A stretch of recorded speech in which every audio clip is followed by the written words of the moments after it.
dig just a little bit deeper, and we don't have to go through a line. I'd just like to hear your thoughts. In my world, I spend a lot of time with the Department of Defense or the National Science Foundation or National Institute of Health. And it's not enough simply to be sure that you match an agency goal or an agency priority, although that's a critical element.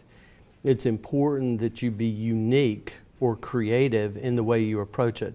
So for example, if I was a submission and there were 100 more just like mine that went in for review, then I'm not sure how the agency would view mine as compared to them, as opposed to if I were to come up with an innovative approach or methodology for approaching that same subject and submitted it so that I'm unique and then you had 99 more that were all just alike, then to me I have a competitive advantage.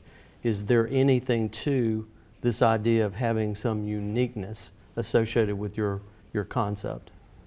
Yeah, I think it's obvious, it's a necessity. And when you think about different funding mechanisms, that novelty, that uniqueness versus competing technologies is going to be critical. No matter what funding strategy you're using, equity capital, meaning going out selling a portion of your business to investors, or whether or not you're raising grant funding. And with grant funding, obviously you're going to have the agencies that have some overarching goals as an agency. But depending on the agency you're looking for commercialization funding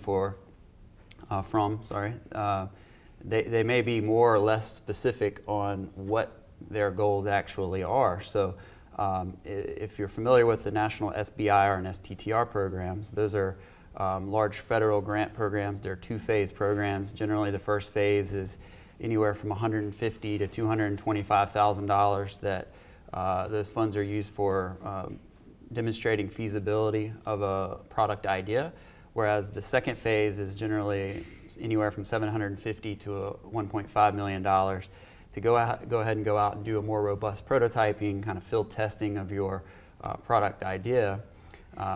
So those programs are vary slightly between agencies, and what you'll see is that some agencies, like Department of Defense, they're going to say, we're looking for a solution and very clearly outline a contract of exactly what they're looking for. Whereas other agencies like the National Science Foundation, the National Institutes of Health, they're going to be more broad in the way they present those topics to the business community. And what that means is not only do you have to understand how you fit into their overall objectives, but you also need to be able to come to them and say, we have a very unique, innovative, high-risk way of solving this problem. And we've also identified potential customers in the marketplace who would be interested in buying this product should we get it ready for commercialization. So that I think it's critical that you balance all those parts, and that at an early stage you're working on all those parts simultaneously to make sure that your message is clear when you approach those agencies. Excellent.